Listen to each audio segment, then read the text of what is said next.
Assalamualaikum warahmatullahi wabarakatuh. Perkenalkan, saya Utari Dwi NIM 19043058. Baiklah, pada kesempatan ini saya ingin menjelaskan tentang artikel terakhir, yaitu terkait dengan artikel yang berjudul From Rhetoric to Practice the Case of Spain's Local Government Reforms, atau dari retorika ke praktek kasus pemerintah daerah Spanyol reformasi. Artikel ini menjelaskan tentang reformasi di Spanyol 2 dekade terakhir ditandai dengan adanya reformasi di sektor publik yang bertujuan untuk meningkatkan efisiensi sumber daya publik serta akuntabilitas dan partisipasi demokratis. Kemudian, adanya Undang-Undang Umum Anggaran yang menetapkan kerangka legislatif untuk entitas publik menyatakan bahwa prinsip-prinsip ekonomi, efisiensi, dan efektivitas harus menjadi landasan manajemen publik dalam beberapa alat untuk diterapkan eh, untuk menerapkan prinsip-prinsip ini. Entitas lokal menggunakan sistem akuntansi keuangan berdasarkan model akuntansi bisnis, tetapi mencakup kekhususan untuk entitas sektor publik. Mereka menggunakan basis akrual untuk kolaborasi laporan keuangan, tetapi dominasi anggaran dipertahankan. Pelaporan anggaran masih didasarkan pada basis kas yang dimodifikasi. Dengan demikian menghasilkan 2 jenis informasi pelaporan keuangan dan pelaporan anggaran. Kemudian, sistem dengan demikian menghasil instruksi akuntansi untuk pemerintah daerah atau ICAL yang mulai berlaku pada tahun 1992 mendefinisikan struktur dan isi laporan keuangan harus disajikan oleh pemerintah daerah. Kemudian pada tahun 2004, standar ini diubah dengan aturan yang baru yang mulai berlaku pada tahun 2006. Dan perubahan penting diperkenalkan yaitu bahwa entitas lokal lebih dari 50.000 penduduk harus memasukkan indikator kinerja dan indikator keuangan dan ekonomi dalam laporan keuangan mereka untuk tujuan eksternal.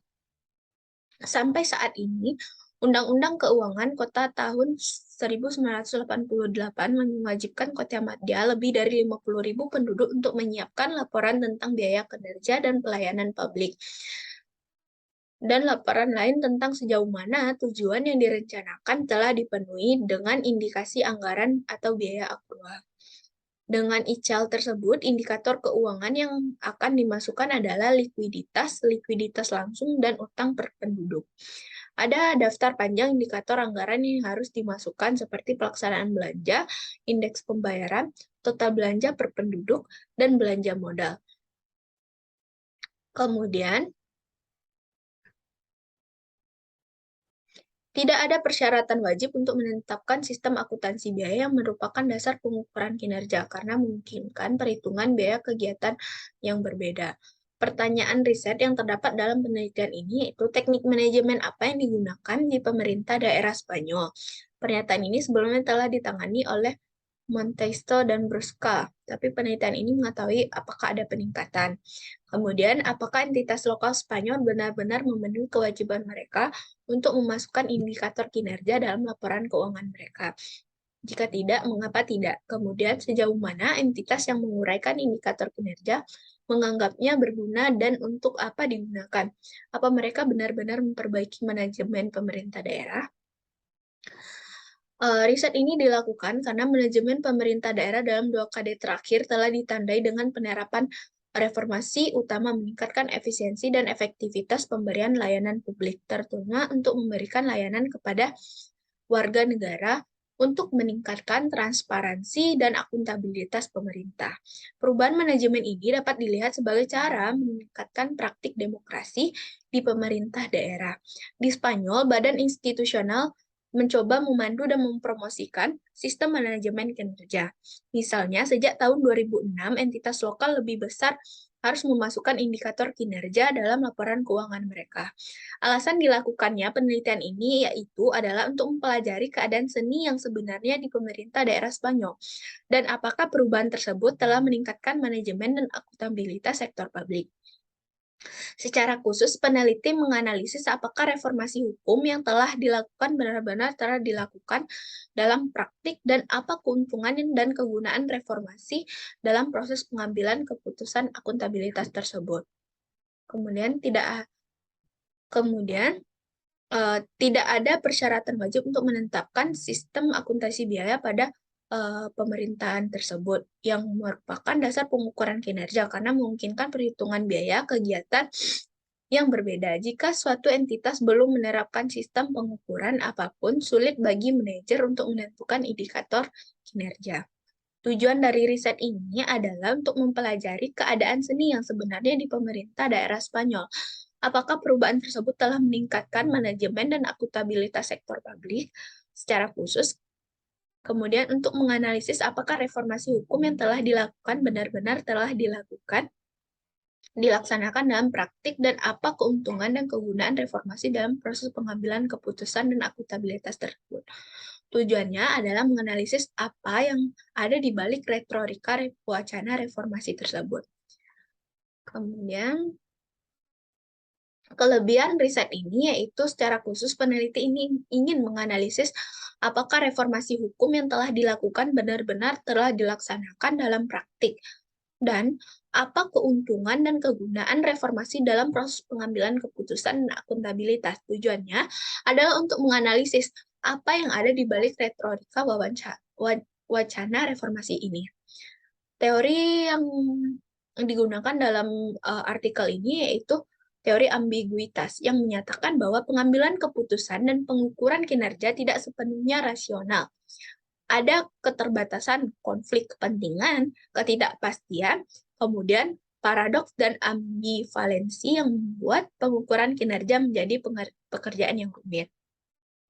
Sebagai contohnya, ada ambiguitas tentang yang harus dilakukan pengguna dengan pengukuran kinerja, serta penggunaan informasi pengukuran kinerja yang tidak diinginkan.